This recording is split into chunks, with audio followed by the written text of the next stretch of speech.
Assalamualaikum warahmatullahi wabarakatuh.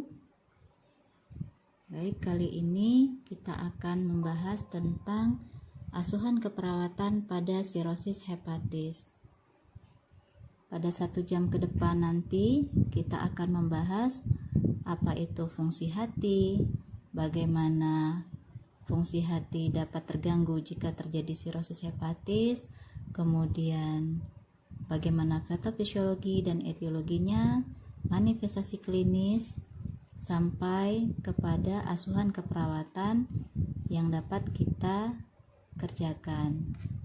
Sebelum kita membahas tentang asuhan keperawatan sirosis hepatis, lebih dahulu telah saya berikan tugas masing-masing individu tentang membaca sirkulasi hepar, kemudian sistem intrahepatik dan ekstrahepatik biliar yang dibuat dalam bentuk mind map.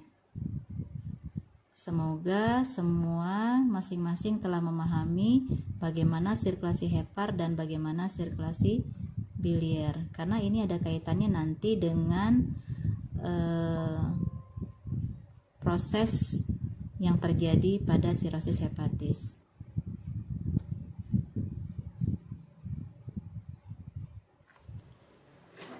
Baik, kita mulai dari fungsi hati.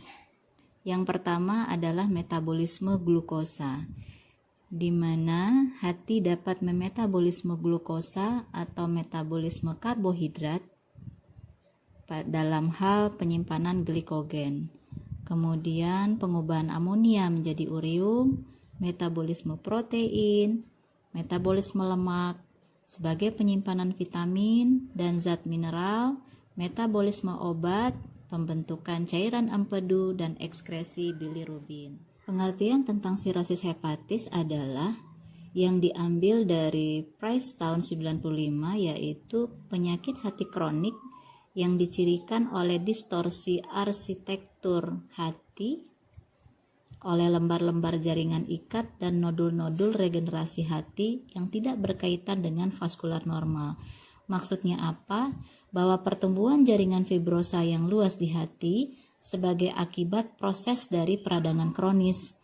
Biasanya sirosis hepatis ini terjadi perlahan-lahan dan tidak dirasakan segera, yaitu mempunyai sifat yang progresif dan irreversible. Ini dapat dilihat dari bentuk hati yang normal. Ini bentuk hati yang sirosis. Bisa dilihat bahwa ada pertumbuhan jaringan fibrosa di sini. Nah, yang normal itu tidak ada.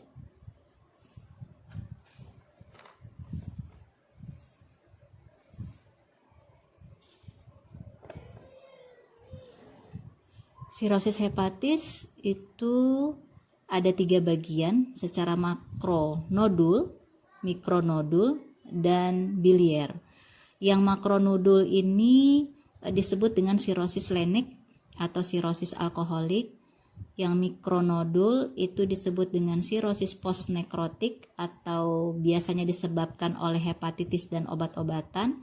Dan sirosis dari biliar yaitu gangguan saluran empedu dalam hati. Atau fisiologi dan etiologi dari sirosis hepatis. Ada 3 yang dapat kalian ketahui. Yang pertama sirosis lenek atau makronodul. Kemudian yang kedua sirosis postnekrotik atau mikronodul. Dan yang ketiga sirosis biliar. Sirosis lenek atau makronodul ini bisa disebabkan karena sirosis alkoholik, atau disebut juga dengan sirosis alkoholik karena konsumsi alkohol yang berlebihan. Fibrosisnya itu terutama di sekeliling vena sentral dan area portal. Akibat apa? Dari keracunan alkohol tadi secara kronis dan malnutrisi.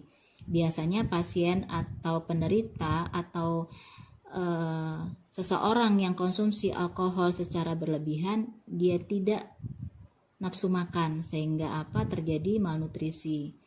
Pelemakan hati akibat penggunaan alkohol ini dapat melukai hati dengan menghalangi sistem metabolisme normal, di mana kita ketahui bahwa fungsi hati yang pertama itu adalah metabolisme tentang protein, lemak, dan karbohidrat. Kemudian yang kedua adalah sirosis postnekrotik atau mikronodular. Ini biasa disebabkan karena adanya penyakit hepatitis B dan C yang akut sebelumnya. Jaringan skar atau fibrosisnya itu meluas di seluruh hati. Proses peradangan akibat dari hepatitis ini merusak hepatosit dan jaringan ikat sekitarnya. Kemudian selain dari hepatitis, penyebabnya juga karena obat-obatan yang bisa menyebabkan nekrosis pada hati secara masif, seperti pemakaian atau konsumsi parastamol, acetaminophen, meningkatkan gagal hati akut karena unsur metabolisme tadi itu keracunan akibat dari acetaminophen atau parastamol. Kemudian yang ketiga tentang sirosis biliar. Fibrosisnya, sirosis biliar ini terjadi di sekitar ductus empedu dan lobus hati. Akibat dari gangguan kronik empedu, obstruksi sistem intrahepatik atau ekstrahepatik biliar secara parsial atau total pada ductus tersebut.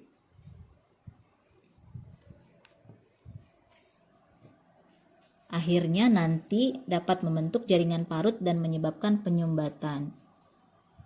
Sebelum ini, kalian sudah saya beri tugas tentang sistem intrahepatik dan ekstrahepatik biliar dalam bentuk mind map.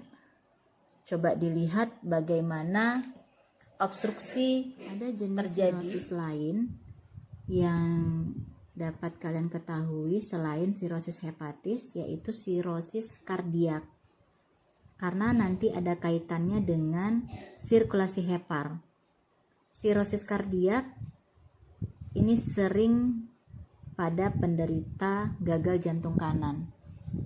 Jadi bisa bersifat akut dan kronis. Akut karena ventrikel kanan itu tidak bisa berkontraksi dengan optimal, sehingga terjadi bendungan di atrium kanan, vena cava superior dan inferior, kemudian dapat menyebabkan tekanan darah menjadi turun dengan cepat karena darah balik berkurang. Bisa diingat lagi bagaimana sirkulasi jantung yang telah dipelajari sebelumnya. Kemudian secara kronis. Kalau secara kronis ini karena ventrikel kanan pada saat sistol itu tidak mampu memompakan darah keluar. Sehingga seperti pada gagal jantung kiri, saat berikutnya tekanan akhir diastol itu pada ventrikel kanan akan meningkat.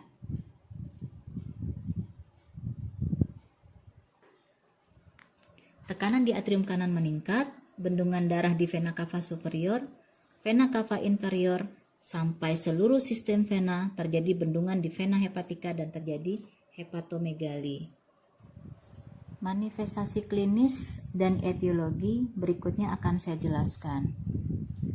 Sirosis hepatis ini dapat dilihat pada pasien jika mengalami keluhan seperti feses pucat, kemudian iktrik, adanya hemoroid, adanya pembesaran limpa jika kita periksa, kemudian ada kaput medusa, atau pada saat endoskopi nanti terlihat adanya varises esofagus, muntah darah atau hematemesis, bisa juga karena adanya perdarahan pada saluran cerna bawah seperti melena, kemudian adanya terlihat asites dan edema.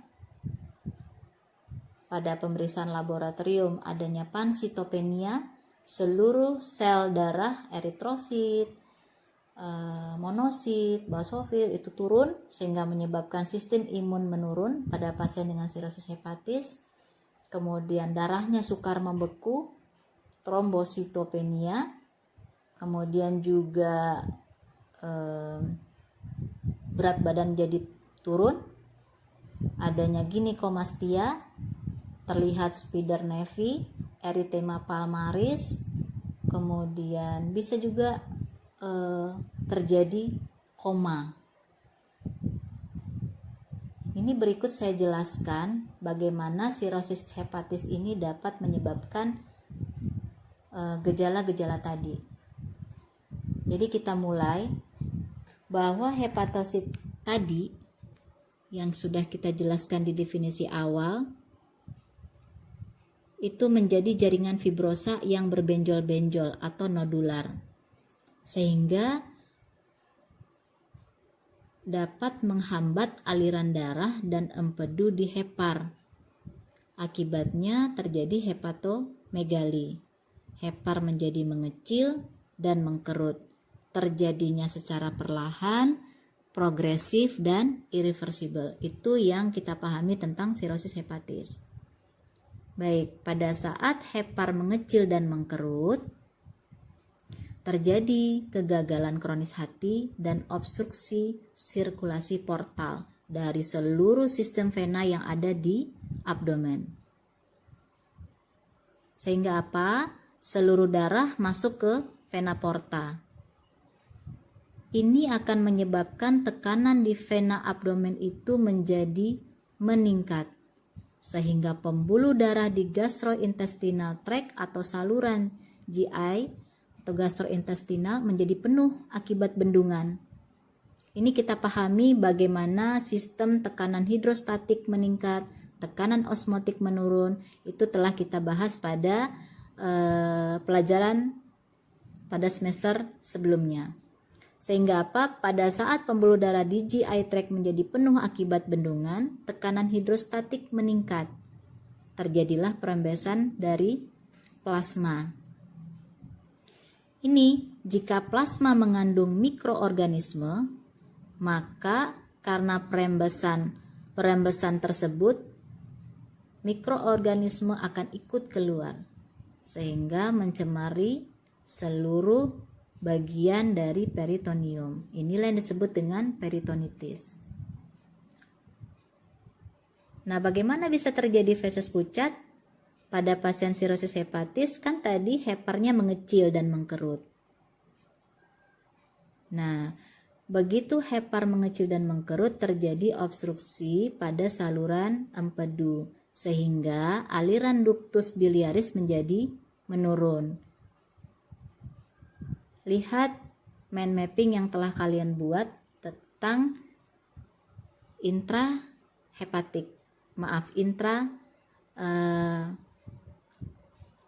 biliar, sistem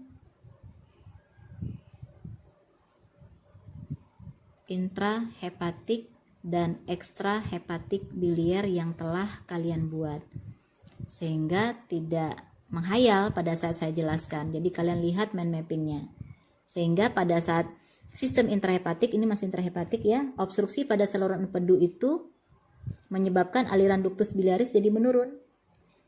Bilirubin tidak bisa masuk ke dalam kolon. Sehingga pada saat gangguan fungsi bilirubin ini terkait tentang pewarnaan feses menyebabkan muncullah manifestasi klinis pada pasien fesesnya pucat atau seperti warna dempul. Kemudian bagaimana pasien bisa terjadi ikterik? Nah, pada saat tadi obstruksi pada saluran empedu tidak dapat keluar ke duodenum. Sehingga apa? Dia beredar kembali ke dalam darah, terjadilah peningkatan bilirubin darah. Ini yang terlihat ikterik pada pasien. Hemoroid bagaimana? Pada saat hemoroid terjadi, itu secara sistemik meningkatkan tekanan darah.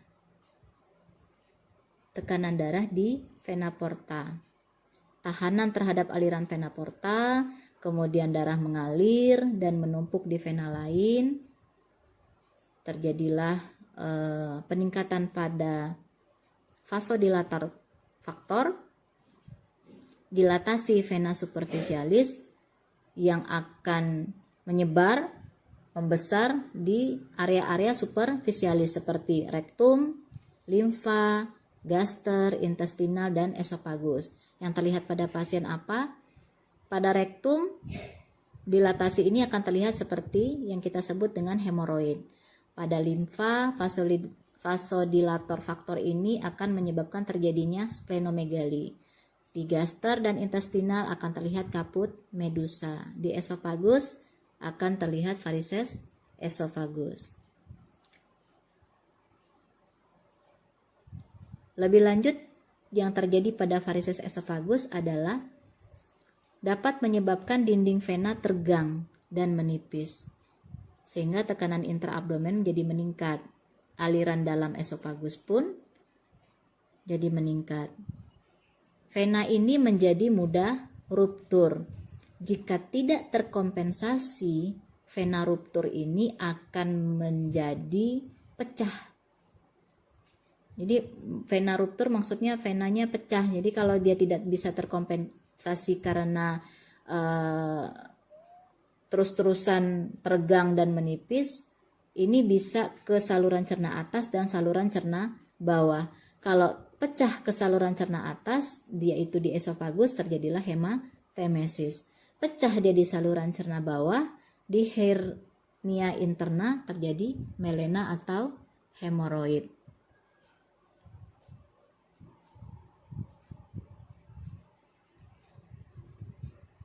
Kemudian asites dan edema. Asites dan edema dapat dimulai dari tadi yang kita bahas tentang tekanan darah di vena porta meningkat. Bagaimana vasodilatasi arteri limfa, ini kalian pahami tentang sirkulasi hepar. Kemudian sirkulasi arteri menjadi menurun, akibatnya apa? Mengaktifasi renin dan angiotensin. Kemudian sistem saraf simpatik dan antidiuretik hormon. Untuk apa? Mereka bertiga ini bekerja dalam membantu ginjal menahan air dan sodium. Jika terjadi tekanan tinggi di vena porta, tekanan hidrostatik di vena abdomen pun akan meningkat, sehingga plasma terdorong keluar ke rongga abdomen. Terjadilah pelembesan plasma. Protein plasma yang disebut dengan albumin juga akan keluar dari pembuluh darah. Akibatnya apa? Terjadi hipoalbuminemia. Hipoalbumin. Kemudian hipervolemi. Tertahan dong sodium dan airnya sehingga menambah dampak dari perembesan plasma. Tekanan osmotikolet jadi menurun sehingga terjadi perpindahan cairan ke ekstravaskuler. Akumulasi cairan, kemudian akumulasi rongga peritoneal yang dekat dengan hepar, terjadilah asites. Nah, ini kalau di labor harus diperiksa tentang AP, APTT, kemudian HB, leuko, trombo, sehingga tata laksananya lebih lanjut lagi. Kemudian bagaimana terjadi pansitopenia dari hipertensi vena porta tadi mendesak ke vena kolateral, aliran limfa tidak lancar, kemudian produksi sel-sel yang dilakukan oleh limfa pun menjadi terganggu. Karena apa? Obstruksi aliran limfa. Limfa menjadi membesar, mati, dan disebut dengan limfadenopati. Fungsinya menurun, terjadilah pansitopenia.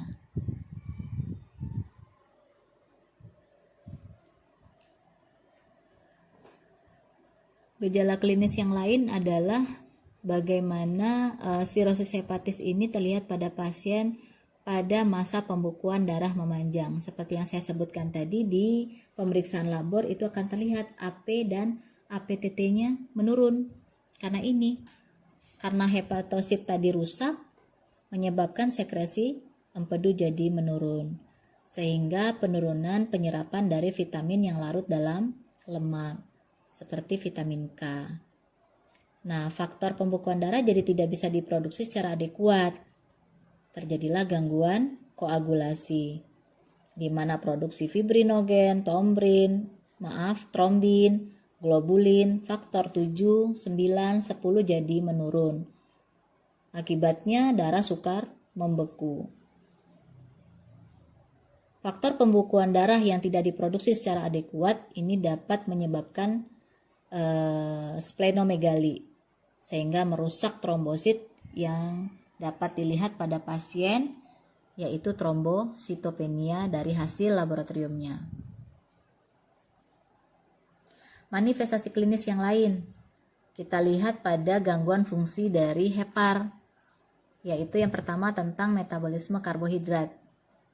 Gangguan gluconeogenesis saat kebutuhan tubuh meningkat akibat infeksi atau peradangan itu tidak bisa membentuk tambahan glukosa sehingga meningkatkan pemecahan lemak di sel. Akibatnya berat badan menjadi menurun.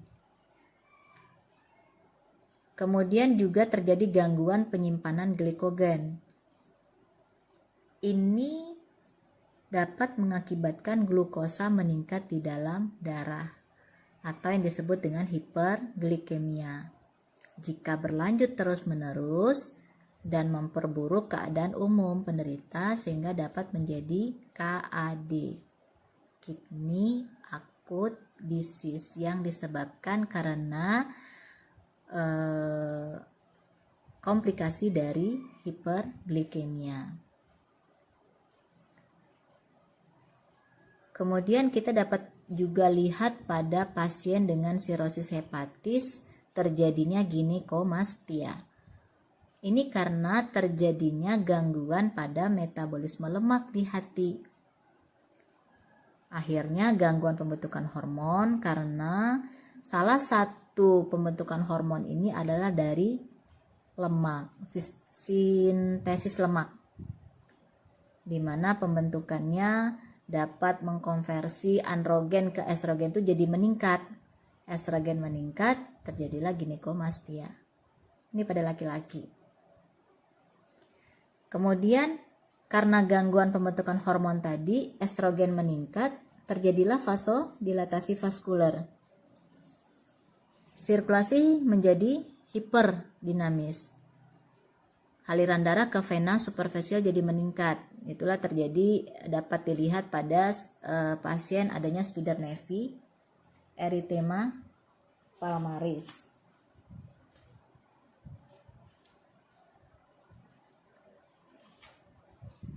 Jadi dapat kita lihat bedanya spider nevi itu, yaitu jika ditekan lama tanda hilang,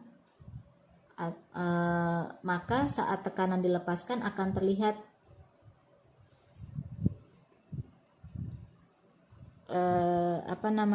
bintik atau titik yang naik perlahan, jadi pengisian warna merah, kemudian terlihat serabut seperti pada gambar.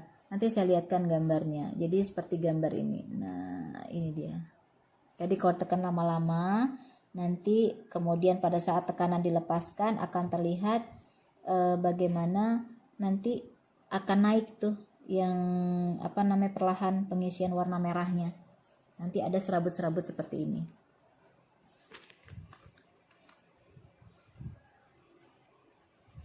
Oke, kemudian kita masuk pada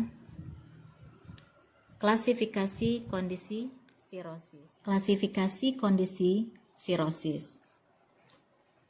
Jadi di rumah sakit kalian akan mengetahui seberapa parah kondisi sirosis pasien itu terlihat dari klasifikasinya. Jadi biasa dipakai dengan sistem atau perhitungan Child-Pugh. Jadi menentukan tingkat keparahan dari sirosis tersebut. Jadi ada variabel, kemudian ada scoring. Variabelnya ada ensepalopati, kemudian ada ascites, kemudian ada hasil labor bilirubin, albumin, dan prothrombin time. Jadi pasien ini kita periksa dulu. Ini saya jelaskan. Jadi misalnya begini, pada pasien itu ada asitesnya. Kalau ada asitesnya itu bagaimana kondisinya. Misalnya skornya ringan, berarti kita kasih poinnya 2. Jadi gini, jadi dalam tabel ini ada variabel, ada skor ya.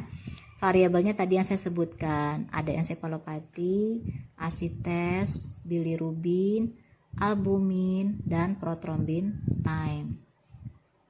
Kemudian skornya ada 1 poin, 2 poin, dan 3 poin. Jika ensefalopati ditemukan pada pasien dari ringan sampai berat atau berat sampai koma, ini masing-masing punya skor. Ya. Kemudian asites, jika tidak ditemukan berarti poinnya 1. Jika ditemukannya ringan atau sedikit itu poinnya 2. Kemudian kalau moderat atau berat itu poinnya 3. Kita lihat lagi hasil laboratoriumnya pada bilirubin dan albumin. Jika bilirubinnya terlihat kurang dari 2, itu poinnya 1. Bisa ya memahaminya ya. Jadi jika 2 sampai 3 itu poinnya 2. Jika lebih dari 3 itu poinnya 3. Begitu juga dengan albumin. Jika lebih dari 3,5 itu poinnya 1. 2,8 sampai 3,5 poinnya 2. Kurang dari 2,8 poinnya 3.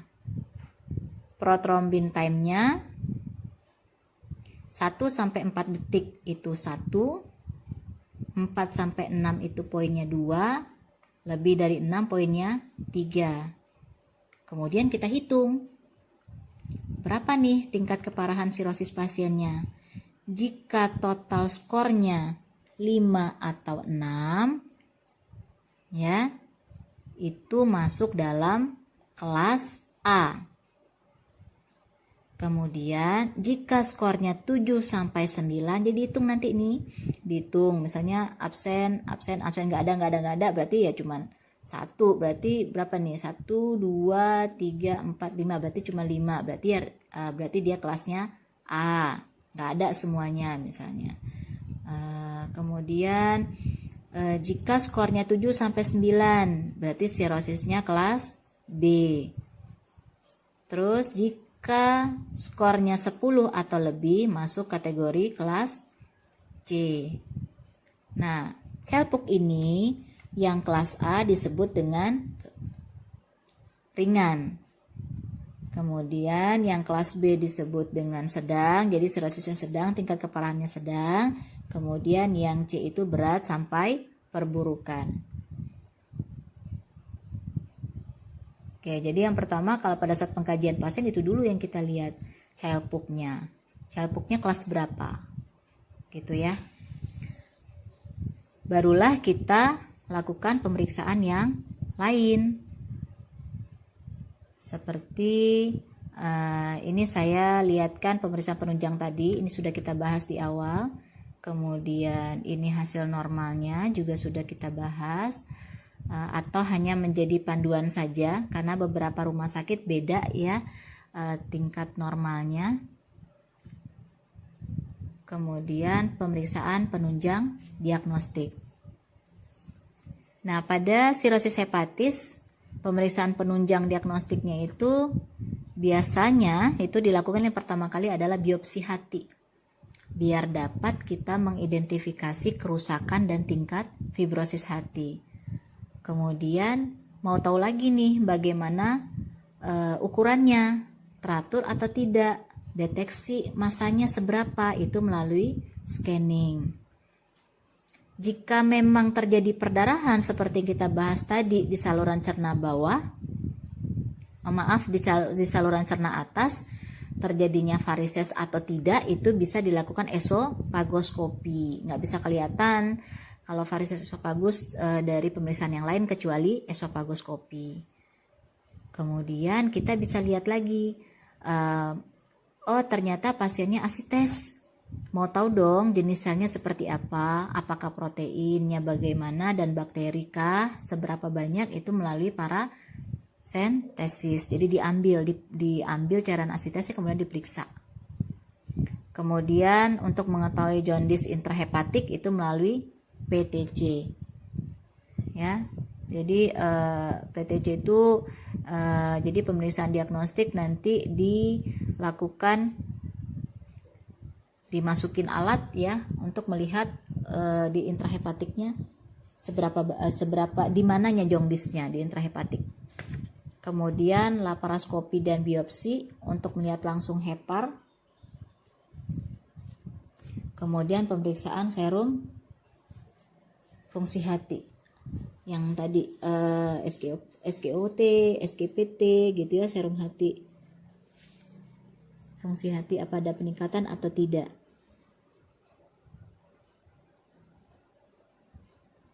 Juga bisa diperiksa CHE atau cholinesterase. Jadi enzim ini suatu enzim yang terdapat di dalam jaringan tubuh yang berperan untuk menjaga sistem saraf pusat itu berfungsi dengan tepat. Jadi biasanya ini diperiksa di di plasma darah dan sel plasenta. Ya. Ini biasanya kalau udah cholinesterase ini diperiksa itu biasa prognosisnya buruk banget ya. Kemudian apalagi ya,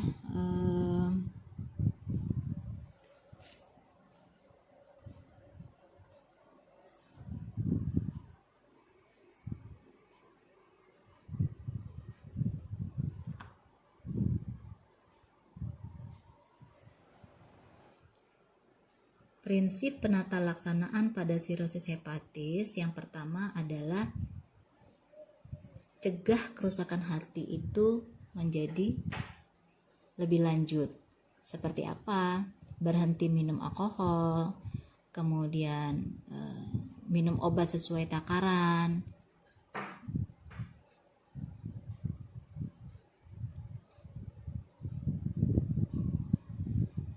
dan bagaimana kita dapat memperbaiki kekurangan dari nutrisi. Dengan apa? Dengan vitamin, suplemen nutrisi, dan diet tinggi kalori, sedang, dan tinggi protein. Penata laksanaan asites biasanya itu berkaitan dengan ketidakseimbangan elektrolit. Jadi kita batasi intake sodium dan air tergantung dengan jumlah retensi cairan. Bed rest untuk membantu diuresis, kemudian diberikan terapi diuretik. Jadi bed rest itu dapat membantu diuresis. Jadi proses untuk menyelesaikan asites pasien. Jadi jangan lagi pasiennya itu diberi aktivitas yang lain. Kemudian terapi diuretik seperti spironolakton, diuretik yang hemat kalium. Jadi ini harus dicek kalium pasien kalau kita melakukan terapi diuretik. Biasanya itu diberikan furosemid. Jadi kalau seandainya ada masalah pada kalium pasien itu biasanya diimbangi dengan furosemid, karena furosemid itu dia sebagai diuresis pasien. Kemudian parasentesis abdominal seperti yang dijelaskan tadi di penata laksanaan di awal. Jadi dia dapat mengambil cairan dalam rongga peritoneum untuk mengurangi gejala difungsi, diambil asitesnya, cairannya. Kemudian pemberian albumin untuk menjaga tekanan osmotik. Kemudian prinsip penata laksanaan yang lain itu dengan intervensi dari radiologi. Kalau pada pasien dengan asites yang tidak respon dengan terapi lainnya yang di atas tadi. Jadi dia itu disebut dengan transjugular intrahepatic portosystemic SAN. Jadi dibikin santing. Jadi dibuat hubungan perkutaneus dalam hati antara sirkulasi portal dengan sirkulasi sistemik. Ya, tujuannya apa? Untuk mengurangi komplikasi dari hipertensi portal. Nah, untuk penanganan simptomatik yang lain bisa dari obat nyeri, anti mual, karena biasanya pasien-pasien dengan sirosis hepatitis ini mual ya. Karena desakan atau pembesaran pada heparnya. Kemudian penanganan masalah lain seperti kegagalan hati, pemberian laktulos ya. Karena kan nanti jadinya karena pasiennya bed rest, jadi konstipasi. Kemudian nanti bisa karena gangguan pembentukan orium tadi jadinya ensefalopatik, ya makanya diberikan antibiotik. Biasanya antibiotik yang diberikan tuh rifampicin dengan neomycin. Dan terakhir, jika diperlukan adalah transplantasi hati. Penata laksanaan gold standar untuk sirosis hepatitis itu adalah endoskopi. Jadi dari semua ini untuk melihat bagaimana sirosis hepatitis itu dapat ditata laksana dengan baik, selain dari yang pertama kali adalah CELPUK dan yang kedua adalah endoskopi. Endoskopinya seperti apa? Yaitu bisa dilakukan ligasi untuk merekomendasikan terhadap perdarahan akut. Jadi ligasi ini di varises esophagus itu dikerjakan dengan menggunakan alat khusus untuk menghisap permukaan varises. Lalu nanti di rubber band atau diikat dengan tali khusus. Kemudian juga bisa langsung dari endoskopi ini dilakukan skleroterapi. Jadi disuntikan bahan sklerotik, nanti clotting, jadi langsung di varises itu melalui endoskopi, diikat, diklot, maksudnya dikasih bahan sklerotik. Nah ini SAN-nya, jadi SAN yang tadi yang saya jelaskan bahwa tips itu, ini modelnya seperti ini. Jadi kita membuat pintasan dari vena hepatica, ini vena hepatica, nanti dibuat pintas atau bypass dari vena hepatica, kemudian hepatica dan vena portal, ya vena hepatica dengan vena portal. Jadi dari sini, kemudian dari sini itu dibuat pintasan, dikasih kateter. Untuk apa? Untuk pelebaran vena. Nah ini terapi penyelamatan pada perdarahan yang tidak bisa dikontrol setelah tidak lagi bisa dilakukan terapi endoskopi, jadi dibikin bypass. Ada lagi esophageal tampon, jadi dikasih tampon, ini perdarahan nih, nggak bisa lagi dipakai tips, susah ya di ini, tapi tips itu biasanya sunting terakhir. Ini juga melalui endoskopi. Kalau yang tadi, yang tips itu melalui pembedahan. Nah, tampon ini maksimal kalau terjadi sirosis terjadi perdarahan itu kurang dari 12 jam. Jika perdarahan itu diketahui lebih dari 12 jam, ini nggak maksimal lagi, nggak bisa lagi dipakai. Jadi pakai yang penata laksanaan yang lain. Dia bisa mencegah atau menghentikan perdarahan sampai 92%. Tapi ya memang tindakan ini punya komplikasi seperti bisa menyumbat laring, kemudian terjadi aspiksia, gagal napas, sampai adanya ulcer pada esophagus. Jadi nanti ini dimasukin balon ya, ini dari gastrik balon. Jadi modelnya kayak ada selang atau cabang-cabang. Ini yang balon ke esophagus, kemudian ini ada untuk mengaspirasi, jadi ini keluar. Jadi pasiennya, jadi di tampilan di pasiennya itu modelnya kayak begini nih, kayak kateter ada 4 begini. Kemudian nanti yang kabel ketiga ini, cabang yang ketiga ini untuk aspirasi gaster, kemudian yang ini untuk balon gastrik. Jadi dimasukin balon untuk esophagus 40 cc, kemudian balon gastriknya 300 cc, itu dimasukin sampai ke sini dan tamponnya berjalan gitu ya. Nah, ini yang tadi saya jelaskan bahwa ada ligasi varises esophagus. Jadi modelnya itu dipakai alat khusus untuk menghisap permukaan varises, kemudian diikat nih dia. Jadi ditarik dulu, diligasi, diikat, kemudian pakai. Jadi nanti dilepasin, ini iketannya langsung dimasukin pakai alat tuh, dilepasin sih, serep, langsung diikat. Nah, ini tampilannya. Oke, jadi perdarahannya bisa berkurang atau berhenti.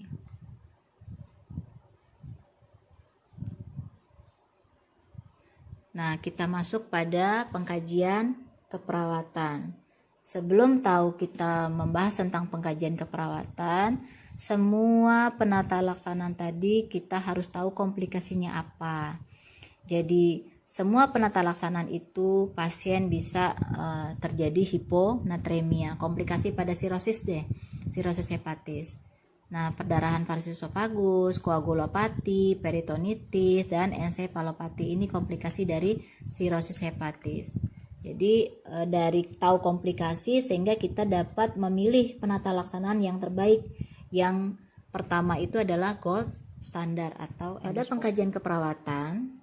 Yang pertama yang dilakukan adalah mengkaji riwayat pencetusnya, seperti apakah pasien konsumsi alkohol, apakah pernah menderita penyakit hepatitis, penyakit empedu, kemudian berdasarkan wawancara dan interaksi dengan pasien bagaimana kita dapat mengkaji status mental pasien. Lakukan pemeriksaan abdomen, kemudian kaji ASI test pakai pemeriksaan shifting dullness. Kemudian pemeriksaan abdomen kita lihat apakah ada spider nevi, kemudian di telapak tangan adakah palmar erythema, seperti gejala-gejala yang telah kita bahas sebelumnya itu kita kaji semua. Berat badan, lingkar perut, adakah perdarahannya di saluran cerna atas atau bawah, itu semua kita kaji. Setelah kita melakukan pengkajian, seperti biasa kita angkat diagnosa keperawatan berdasarkan here and now. Ya, jadi tingkat yang pertama dengan kedua dan ketiga itu dilihat dari here and now dan prioritas yang mengancam nyawa pasien. Jadi yang pertama misalnya saat ini ternyata ada perdarahan, berarti bukan intoleransi aktivitas yang diangkat pertama. Bisa jadi dari gangguan volume cairan. Nah, ini beberapa, ada 5 diagnosa keperawatan yang biasanya terjadi pada pasien dengan sirosis hepatis.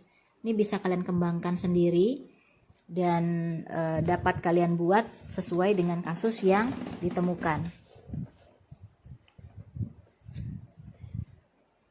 Intervensinya apa? Jadi kalau yang diagnosa pertama intoleransi aktivitas, seperti biasa kita anjurkan pasien untuk beraktivitas dan istirahat secara bergantian. Kemudian kalau memang dia nyamannya itu baring, usahakan kakinya tinggi saat berbaring di tempat tidur. Kemudian untuk memperbaiki status nutrisi, anjurkan pasien konsumsi tinggi kalori.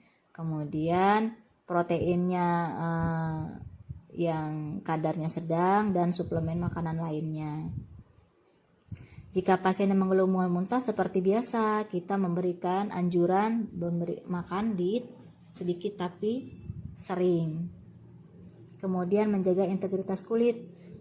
Beberapa penelitian terkait yang terbaru evidence base-nya bahwa untuk integritas kulit ini bisa pakai olive oil, bisa pakai minyak kelapa, atau bisa pakai lotion yang telah diteliti sebelumnya. Sebelumnya memang kita harus dulu catat jaundice pada kulit yang kontak dengan tempat tidur. Jadi misalnya tangan, kaki, atau hanya jaundice pada mata saja. Kemudian anjurkan perawatan kulit seperti yang saya jelaskan tadi dan pertahankan kuku pasien pendek agar tidak terjadi iritasi. Bagaimana nih intervensi perawatan untuk mencegah perdarahan? Observasi dulu fesesnya, terkait warnanya bagaimana, muntahannya, jumlahnya seberapa banyak, untuk apa? Untuk menentukan sejauh mana kita dapat melakukan intervensi kepada pasien. Kemudian indikasi perdarahan lagi, pasiennya mudah lelah. Terus adanya ekimosis, perdarahan pada hidung, kemudian gusi gitu ya. Jadi sarankan pasien untuk tetap tenang. Berikan vitamin K jika direkomendasikan dan waspadai jika ada perdarahan lebih lanjut. Nah, ini penting agar tidak terjadi trauma pada pasien. Kemudian waspadai juga jika pasien terjadi cemas. Karena ya ini juga bisa menentukan bagaimana kalau pasiennya tenang, kita bisa tenang juga melakukan intervensi keperawatan. Kalau pasiennya tenang, bisa juga kita mencegah terjadinya trauma. Kemudian menganjurkan pasien untuk makanan tinggi vitamin C. Dan kalau menggunakan jarum suntik, pilihlah ukuran jarum suntik yang kecil. Kemudian treatment perdarahan untuk varises esofagus, ligasi atau injeksi skleroterapi. Jadi penata laksanaan atau intervensi keperawatan setelah pasien dilakukan ligasi itu perlu kita periksa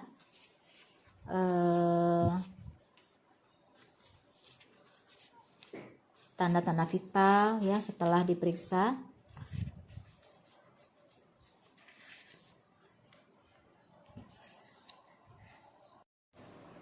Monitor urin output dan monitor dari perdarahan berulang. Untuk mencegah terjadinya trauma pada pasien atau melindungi pasien dari injuri, itu kita bisa mengubah posisi pasien tiap 2 jam. Ini juga ada kaitannya dengan integritas kulit yang tadi.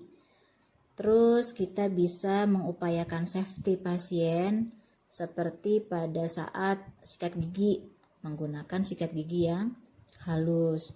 Kemudian mengusap hidung dengan lap yang lembut. Atau juga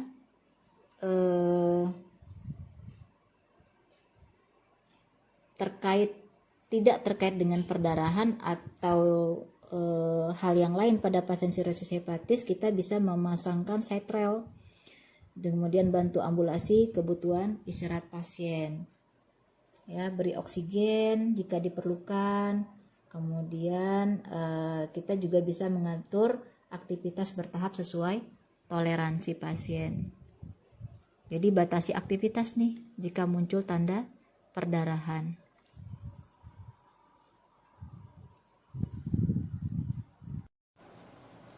Intervensi keperawatan untuk meningkatkan kemampuan kognitif pasien ini biasanya pada diagnosa untuk resiko cedera karena gangguan proses pikir.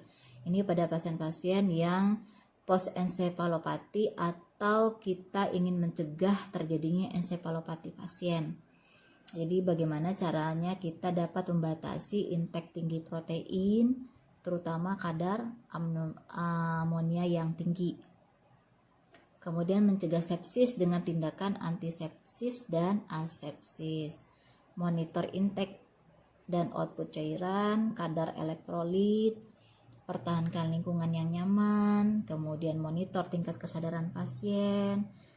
Kemudian bisa juga kita memberikan laktulosa atau antibiotik, atau dilakukan enema jika kadar amonia meningkat atau terjadi penurunan kesadaran. Kemudian untuk menghadapi keluarga, jadi tahap berduka, itu intervensi keperawatannya juga perlu dilakukan lakukan. Jadi bagaimana menghadapi kematian yang damai pada saat proses berduka. Kemudian pada diagnosa keperawatan yang lain. Jadi diagnosa keperawatan yang saya sampaikan di awal ini hanya contoh. Jadi nanti kalian lihat bagaimana kasus pasien ya. Kemudian juga ada gangguan body image. Ini saya belum buat. Jadi kalau pada saat kita lihat nih pasiennya ada ginikomastia, gangguan body image, intervensi keperawatannya bagaimana? Disesuaikan ya. Kemudian diagnosa keperawatan apa lagi yang belum ada? Misalnya ketidakseimbangan gula darah, ditemukan hiperglikemi pada pasien karena gangguan metabolisme karbohidrat. Kemudian diagnosa keperawatan apa lagi? Dapat kita diskusikan lebih lanjut pada saat ketemu dengan kasus pasien. Baik, sekilas poin yang dapat saya sampaikan pada mata kuliah kali ini yang berjudul Asuhan Keperawatan pada Pasien Sirosis Hepatis. Berikut kepustakaan yang dapat saya sampaikan kepada kalian semua. Ini ada 10 item, bisa kalian cross check, bisa kalian lihat, bisa kalian pelajari dan lengkapi poin-poin yang saya sampaikan pada slide ini. Demikian, Assalamualaikum warahmatullahi wabarakatuh.